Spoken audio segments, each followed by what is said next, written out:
अभी आप लखनऊ से चलकर सीधा मंगेश यादव के घर पे आए हैं।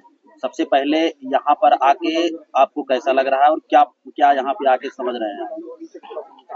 देखिए, यहाँ पर आने के बाद पता चला जो वहाँ पे स्थितियां हमें पता लग रही थी उसमें थोड़ी उलझन सी प्रतीत हो रही थी, लेकिन यहाँ पर आने के बाद पता चल रहा है हमें कि ये जो एनकाउंटर चिल्ला रहे हैं ये पूरी तरह से हत्या है। ये जानकारी हमें पता चली है। अच्छा, यहाँ पे आपको आके ऐसा लग रहा है? ऐसा लग रहा है कि हत्या है। क्या उत्तर प्रदेश के डीजीपी के ऊपर आपको भरोसा नहीं है? हमें उत्तर प्रदेश के डीजीपी पे भरोसा है, हमें जो अधिकारी इसमें काम किए उन पर भरोसा नहीं है जी। तो जिस प्रकार से उनका बयान आ रहा है, क्या लग रहा है आपको, वो सत्य बोल रहे हैं या असत्य बोल रहे हैं? वो जो कुछ भी बोल रहे हैं अपने विभाग को बचाने के लिए बोल रहे हैं, क्योंकि अब स्थितियां उनको नागवार गुजर रही हैं कि इस हत्याकांड को कैसे एनकाउंटर सिद्ध किया जाए। लड़ाई अब इसकी चल रही है, हत्या बनाम एनकाउंटर, इसकी लड़ाई चल रही है जी। पुलिस ने एक वीडियो जारी किया है जिसमें 5 लोग उस जेवरात में घुसते हैं जहां पर डकैती हुई थी जेवर की दुकान पर। उसमें मंगेश यादव का भी बताया जा रहा है। हेलमेट लगाया हुआ है, हेलमेट लगाया, हेलमेट के अंदर से डीके साई ने पहचान लिया, लेकिन डीके साई 2 बजे रात में जब अपनी टीम के साथ उठाने आया था, उसकी बहन उसकी माँ कह रही है तो पुलिस विश्वास नहीं कर रही, मीडिया विश्वास नहीं कर रही, सरकार विश्वास नहीं कर रही, लेकिन डीके साई तो महाभारत का संजय था, उसने आंख बंद करी और पहचान लिया कि हेलमेट के अंदर मंगेश यादव ही है। और आप भी मान ले रहे हैं, आप भी सवाल उठा रहे हैं उसकी तरफ। पहचान होने में कई दिन लगी है उनको, वो तो यही कह रहे हैं। वाह, पहचान होने में कल अभी हुई है, पहचान होने में उसी हेलमेट के अंदर से ही तो पहचान लिया इन लोगों ने, उसी हेलमेट के अंदर से ही ना पहचान लिया। नहीं, वो हेलमेट के अंदर जान लिया। पकड़े 2 दिन 3 दिन पहले पकड़े और तीसरे चौथे दिन 5 तारीख को इनकाउंटर हो रहा है। ये कहाँ का न्याय है? पकड़े तो फिर कार्रवाई करते, और एक जात विशेष के लोगों को, संरक्षित लोगों को ला करके बाइज्जत जेल में करते हैं, और गरीब परिवार के बच्चे को, जो अपने परिवार का एक आशा की किरण था, जो अपने माँ बाप का एक इकलौता बेटा था, उसकी हत्या कर देते हैं। ये कहाँ का न्याय है? एक और वीडियो जारी हुआ जिसमें पुलिस पूछ रही है मंगेश की बहन से, तो मंगेश की बहन और मंगेश की माँ बता रही है कि वो 2-3 महीने से घर नहीं है। नहीं, मैं बता रहा हूँ उसमें है क्या। उनके पिताजी का कहना है कि उनके पिताजी ट्रक ड्राइवर हैं, उनके साथ वो क्लीनर का काम करता था। कुछ दिन पहले अपने बहन का एडमिशन कराने के लिए अपने घर पर आया हुआ था। ये स्थिति है, ये सच्चाई है। आप जो कह रहे हैं, इसी दरमियान एक घटना को दिया जाता है, घटना का अंजाम। आप जो कह रहे हैं कि उसकी बहन ने कहा कि 2 महीने से मंगलेश मुंबई में था, वो उल्टा बुलवाया है।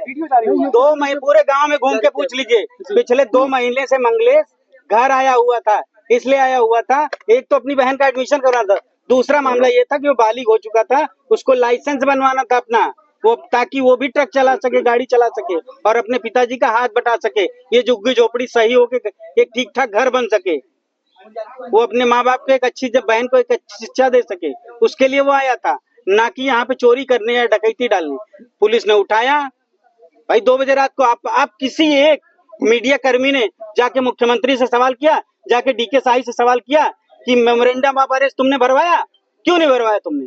अगर नहीं भरवाया तो इसका मतलब तुमने उठाया, उसका अपहरण किया, अपहरण करके तुमने उसकी हत्या कर दी है, लूट का सोना और चांदी हजम करने के लिए। डीके साई का पुराना रिकॉर्ड रहा है लखनऊ में, जिन थानों पर घूम के पूछ लीजिए डीके साई का चरित्र कैसा है। आप पैसा दिए, आपके दुश्मन की हत्या कर देगा, एनकाउंटर दिखा देगा। और सबसे बड़ा सवाल इसमें यह है, कस्टडी में लेके कभी एनकाउंटर हुए हैं?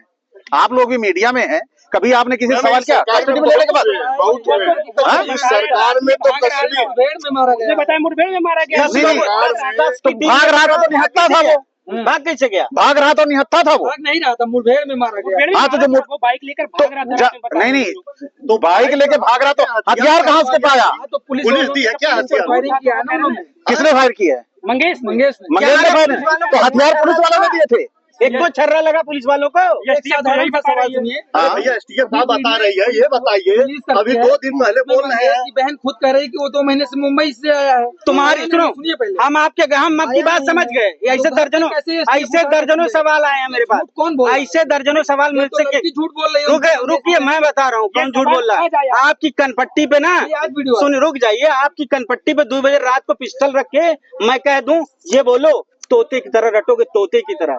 वो तो एक छोटी सी बच्ची है, जिसको 10 पुलिस वालों ने घेर के कहा ये बोलो, जो और बाद में उसने एक्सेप्ट किया है कि पुलिस वाले ने कहा ये बोलना है तुमको, नहीं बोलोगे तो तुम्हारे भाई की हत्या कर देंगे। पूछ रहे हैं और लोगों ने हत्या कर दी कि जब पकड़ अपने लिए गए पक्ष थे में बुलवाने के बाद भी हत्या कर दी। तो 3 तारीख को भैया आप लोगों का आखिरी एक सवाल होना चाहिए, आप एक सवाल अगला कदम क्या होगा मंगेश यादव को न्याय दिलाने के? घर वाले लगातार सीबीआई जांच की मांग कर रहे हैं। हम सीबीआई जांच की मांग भी नहीं कर रहे हैं। हमारा मांग ये है कि पूरी एसटीएफ टीम को सस्पेंड किया जाए और एफआईआर करके इनको जेल में डाला जाए।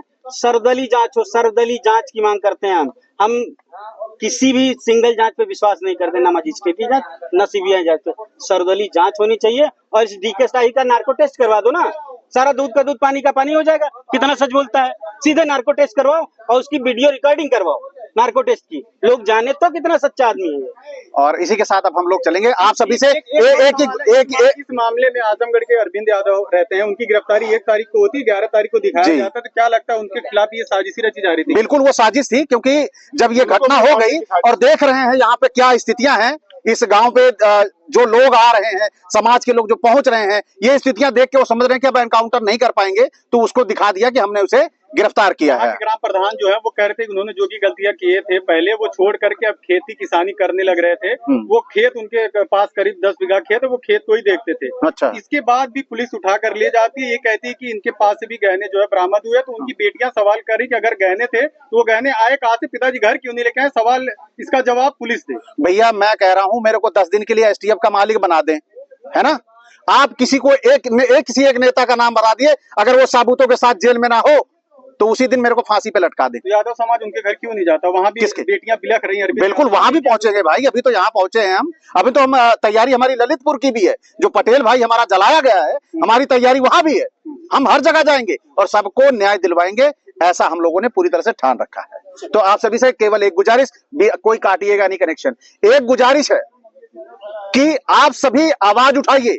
कौन सी आवाज उठानी है ये सुन लीजिए। आवाज ये उठानी है कि हमें सजा न्यायालय दे, हमें कोई मुख्यमंत्री का कारिंदा आकर हमें शूट ना करे, हमें गोली ना मारे, क्योंकि हम अपराध करते हैं तो न्यायालय बना है। न्यायालय से हमें जो तुम्हें फांसी की सजा देनी है वो उसी समय दे लो, हमें स्वीकार है, हंस के फांसी पे झूल जाएंगे। यही आप सभी से गुजारिश है।